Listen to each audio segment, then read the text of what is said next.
Sayers' work as an apologist began to expand. When she was introduced to Dante's work, she decided to create a fresh translation of his Divine Comedy so that more people could understand and appreciate what he had to say.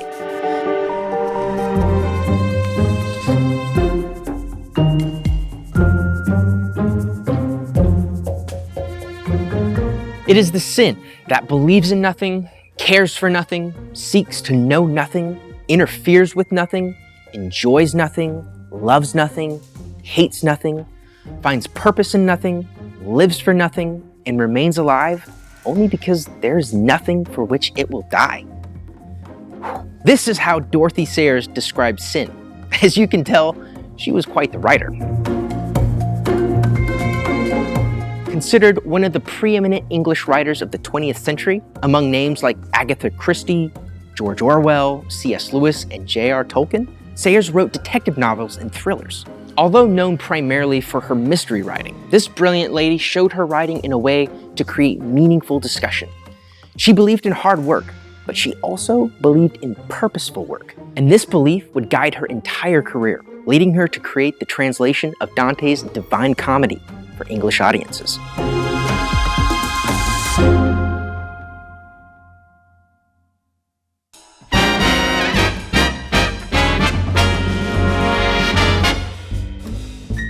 As one of the first women to receive a degree from Oxford, Sayers was a woman of keen wit and intellect.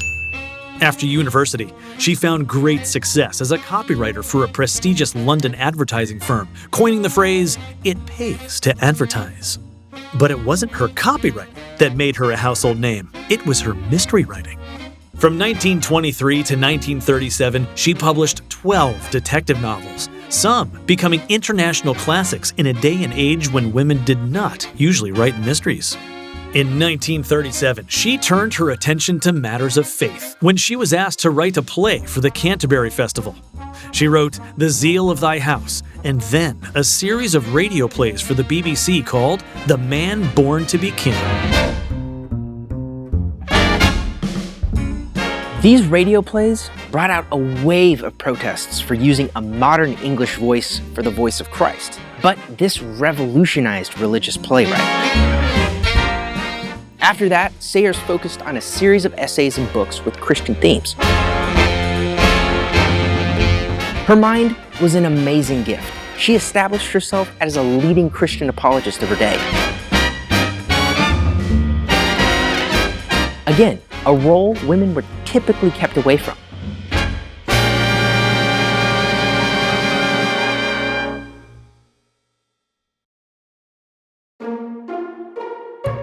Sayers wasn't afraid to be direct in a humorous way in regard to theological dilemmas. She defended the church but did not shy away from calling it to be better. In Creed or Chaos, she said, "The church's approach to an intelligent carpenter is usually confined to exhorting him not to be drunk and disorderly in his leisure hours and to come to church on Sundays. What the church should be telling him is this, that the very first demand that his religion makes upon him is that he should make good tables." According to her friends, Sayers found it very hard to speak with mere mortals on highly intellectual subjects. So she invested in friendships with acclaimed intellectuals, such as T.S. Eliot, Charles Williams, and even C.S. Lewis. C.S. Lewis seemed to be a perfect intellectual fit right from the start, at a time when friendship between a married woman and single man would have been thought odd, if not socially dangerous. Lewis and Sayers had very similar interests, but also similar personalities. They both loved a blunt, energetic debate. Lewis found a brilliant apologist and encouraged Sayers in the faith. Both of them found each other's company not only reputable in the art of apologetics, but also a safe person to vent about the difficulties Sayers faced in her own works as an author.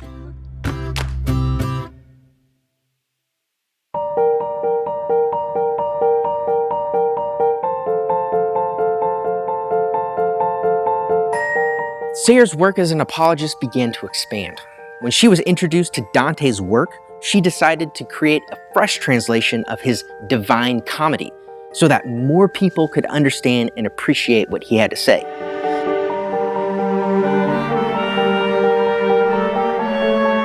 Dante's The Divine Comedy is widely considered to be the preeminent work in Italian literature and one of the greatest works of world literature. So when Sayers decided to translate it, it would be a giant task. Man is never truly himself except when he is actively creating something.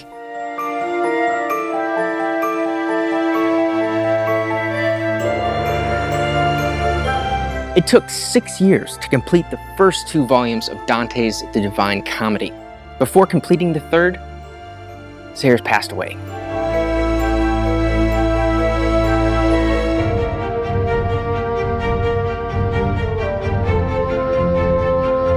However, this brilliant mind and often underrated author and apologist is regarded as one of the most influential English women authors of the 20th century.